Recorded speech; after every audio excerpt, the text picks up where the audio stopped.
Hello everyone, welcome to Skill I Q में आपका स्वागत है। बात कर रहे हैं हम B3 black book idioms and phrases के प्रैक्टिस सेट्स की। ओके, जो कि रीसेंट एसएससी पैटर्न्स या पेपर्स के ऊपर डिपेंड पेपर के ऊपर पेपर से लिए गए हैं। ओके, एक एग्जैक्ट वर्ड माइंड में आ नहीं पा रहा था। बात करेंगे हम प्रैक्टिस सेट नंबर 3 की, जिसमें हम 10 क्वेश्चंस को देखने वाले हैं। तो यहाँ पे देखते हैं हम लोग अपने 10 क्वेश्चंस को। ओके, सबसे पहले इसको एडजस्ट कर लेते हैं। जी हाँ, बिल्कुल सही है, इनको टाइप करके बनाना पड़ेगा। आगे देखेंगे। अभी फर्स्ट क्वेश्चन रहेगा आज का, कॉल द शूट्स। शूट्स नहीं, शॉट्स। ठीक है, शॉट्स। कॉल द शॉट्स मतलब एक लक्ष्य निर्धारित करना। ठीक है ना, एक लक्ष्य को निर्धारित करना है ना। कॉल द शूट्स, शॉट्स, फिर शूट्स आ रहा है, शूट, SOOT। ठीक है ना। To be in a position to make decisions that influences our situation, to be a follower that makes less important decision, to be in a powerless position that follows orders, to be in a neutral position. तो यहाँ पे आपका option number क्या होगा, ये पता नहीं क्या आता है इसमें, मेरे को समझ में नहीं आ रहा। ऑप्शन नंबर आपका जो है क्या रहेगा इसका आंसर, ऑप्शन नंबर आपका इसका आंसर रहेगा 2। ओके, सॉरी, टू टू क्या है, to be a follower that makes less important decision. नहीं नहीं नहीं नहीं, लेस इंपॉर्टेंट डिसीजन यहाँ पे बिल्कुल भी नहीं होगा। इसका ऑप्शन नंबर ए होगा आंसर, 1 नहीं, 1 होगा, 2 नहीं होगा। ठीक है, क्यों हो रही है ऐसी गड़बड़ें यहाँ पे, जो है डिसीजन की बात यहाँ पे आ रही थी। इंपॉर्टेंट डिसीजन लास्ट वाला दिखाना मेरे को, इसलिए मैं इसको 2 आंसर दे रहा था। बट यहाँ पे ऑप्शन नंबर 1 होगा।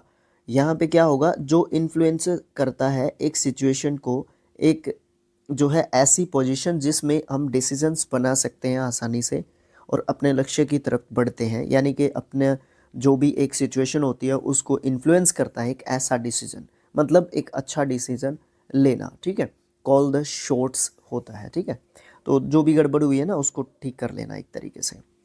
नेक्स्ट क्वेश्चन है सेकंड, कम वट में।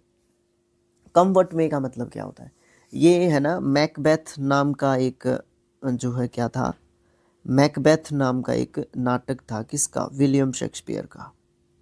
ठीक है, महान नाटककार है ना, उनका जो है नाटक था मैकबेथ, वहाँ से निकला है ये idiom, come what may.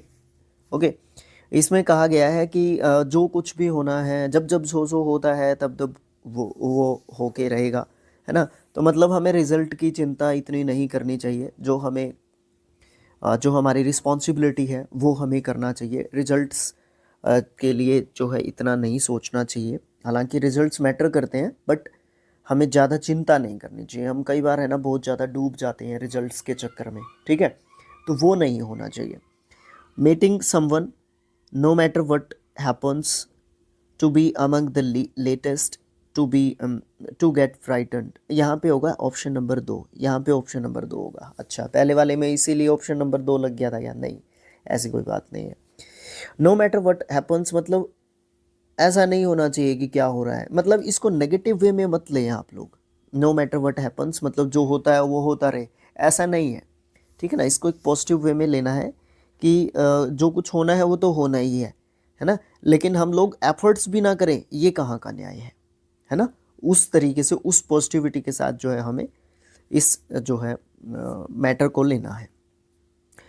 Cutting corners, cutting corners का मतलब ये है कि जैसे फॉर एग्जांपल ये जो है 4 रास्ते आपस में जा रहे हैं, तो आप जो है ना, एक तो यहाँ से घूम के ऐसे जाओ, एक यहाँ से ऐसे जाओ। मतलब क्या है कि शॉर्टकट को अपनाना, शॉर्टकट्स को अपनाना, ये बोल सकते हो आप लोग। ठीक है ना, शॉर्टकट्स को अपनाना।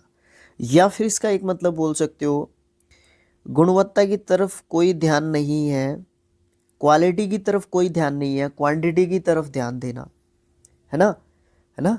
वो वाली चीज़ जो है बोल सकते हो आप यहाँ पे। तो यहाँ पे 2-3 मतलब आप बोल सकते हो। अब वो अकॉर्डिंग टू ऑप्शन होगा, कौन सा ऑप्शन जो है मतलब हमसे ये जो है पूछना चाहता है।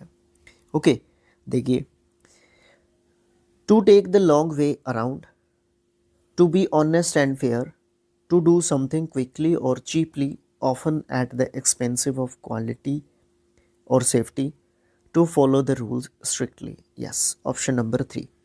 आप जो है किसी काम को करते हो जल्दी या फिर सस्ते भाव में सस्ता करते हो, जल्दी जल्दी निपटाने की कोशिश करते हो। आमतौर पर ऐसा होता है कि हम जो है ना सेफ्टी और क्वालिटी को ध्यान नहीं रखते, है ना। सेफ्टी और क्वालिटी का कोई ध्यान नहीं रखते हैं, क्वांटिटी का ध्यान रखते हैं कि क्वांटिटी हमारे पास ज़्यादा से ज़्यादा होनी चाहिए। तो इसको हमारा कट कॉर्नर्स जो है बताता है। नेक्स्ट अपना क्वेश्चन आता है day and night. Day and night, दिन और रात। क्लमजीली, कॉन्टिन्यूसली, डेलिजेंटली, एडवर्सली। यस, कॉन्टिन्यूसली, लगातार। डे एंड नाइट, दिन और रात जो है लगातार किसी भी काम को करते रहना। कॉन्टिन्यूटी की बात जो है यहाँ पे एक तरीके से आ जाती है। ओके, डेविल्स एडवोकेट, भाई तू हमारे साथ है या सामने वाले के साथ है, वो वाली बात आती है यहाँ पे। डेविल्स एडवोकेट, तू सामने वाले का वकील है क्या, शैतान का वकील है क्या तू मतलब सामने वाले के साथ है या हमारे साथ है, बस ये बता। One who is very precise and accurate, one who takes an opposing position for the sake of argument, one who never argues, one who presents very logical arguments। ये तो है ही नहीं, ठीक है। One who is very precise and accurate, ये भी है ही नहीं। इन दोनों में से कोई एक है। One who takes an opposing position, ये opposing position आ गया ना, डेविल्स एडवोकेट इसको जो है क्लियर कर रहा है, ठीक है। जो जब भी आर्ग्यूमेंट जो है अपने पार्टी, जो भी पार्टी दोनों में से ए या बी पार्टी का कोई आर्ग्यूमेंट चल रहा है, डिस्प्यूट चल रहा है, मैं ए की साइड हूँ बट बी जीत रहा है तो मैं बी की साइड चला गया, तो ये वाली बात आ जाती है डेविल्स एडवोकेट में। बस इससे आसान मुझे समझाना नहीं है आपको। डन अप हो गया भाई, सब कुछ हो गया, है ना। कंप्लीट कर दिया मैंने चीज़ को, काम को क्या कर दिया, पूरा कर दिया मैंने, कंप्लीट कर दिया, ठीक है। कंप्लीट तो कर दिया लेकिन मैं कंप्लीट हो गया उस चक्कर में, मतलब मुझे क्या हो गया, टायर्डनेस फील हो रही है, मैं थक गया हूँ, बहुत ज़्यादा थक गया हूँ।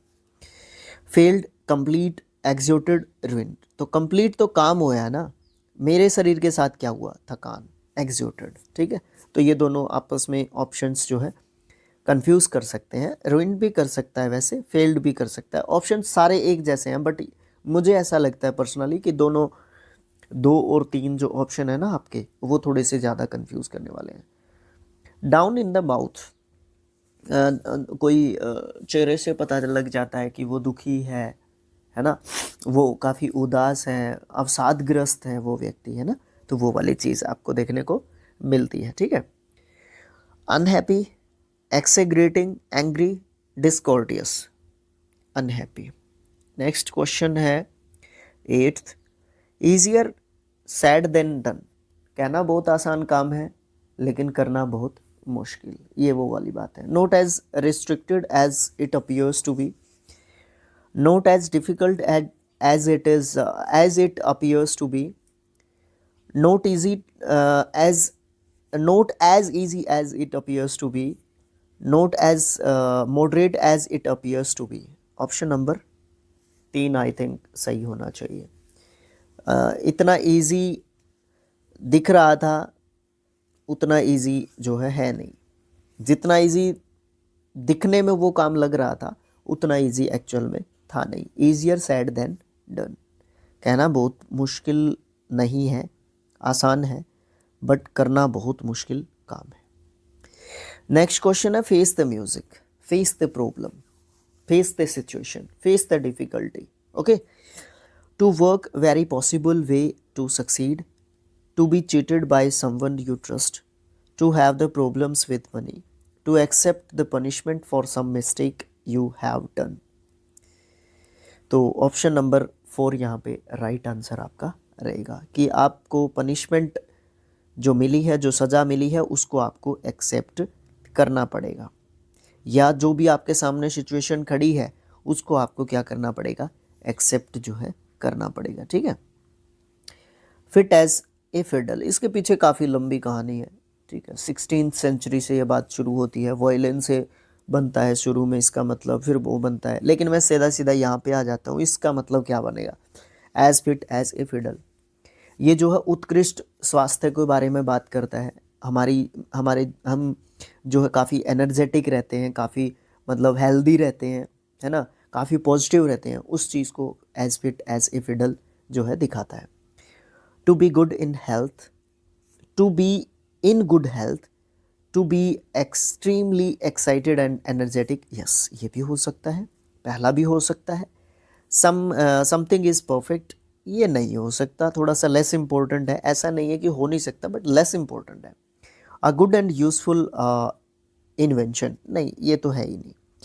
इन दोनों में से जब हेल्थ की बात हो रही है तो गुड हेल्थ की बात हो रही है, तो आप हेल्थ वर्ड आया है तो वहाँ पे आप लोग जो है रिस्क ले सकते हो, तो इसलिए ऑप्शन नंबर ए जो है इसका राइट आंसर रहेंगे। अब ये क्यों नहीं हो सकता sir? To be extremely excited and energetic, ये गुड हेल्थ का एक छोटा सा निट्टू सा पार्ट है, ये कंप्लीट चीज़ नहीं है। हेल्थ तो एक बहुत बड़ी चीज़ है, उसके मुकाबले में ये एक्साइटमेंट एंड एनर्जेटिक या एक्साइटमेंट जो है ना, या एक्साइटेड या एनर्जेटिक जो है, उसके एक छुट्टू से पार्ट है, ठीक है ना। ये वाली चीज़ जो है आपको देखनी चाहिए। तो इस तरीके से अपने जो है क्या हो जाते हैं कंप्लीट, अपने जो है कंप्लीट हो जाते हैं पार्ट्स, प्रैक्टिस सेट 3 कंप्लीट हो जाते हैं। नेक्स्ट जो प्रैक्टिस सेट होगा हमारा 4th जो है प्रैक्टिस सेट होगा। वीडियो अच्छा लगा है ना, तो आप इसको शेयर कर देना। आपके पास जो भी एजुकेशनल ग्रुप है वहाँ पे, चैनल को आपने ऑलरेडी सब्सक्राइब कर लिया है तो बहुत अच्छी बात है, नहीं तो आप लोग सब्सक्राइब कर सकते हो। हमें 10K तक जाना है, ठीक है। फिलहाल 8K is the first target, but our original target is 10K। Then आप वीडियो को लाइक कर देना, ठीक है। लाइक करने से रेकमेंड होगा और लोगों के पास जाएगा, उससे हमारे व्यूज़ आएंगे, थोड़ा सा अर्निंग का मामला ठीक हो जाएगा। एक और बात होती है, क्या होती है, कमेंट करके आप लोग बता सकते हो, अपने सजेशंस वगैरह दे सकते हो मुझे, ठीक है। Thanks for watching, thank you so much. मिलेंगे नेक्स्ट बार।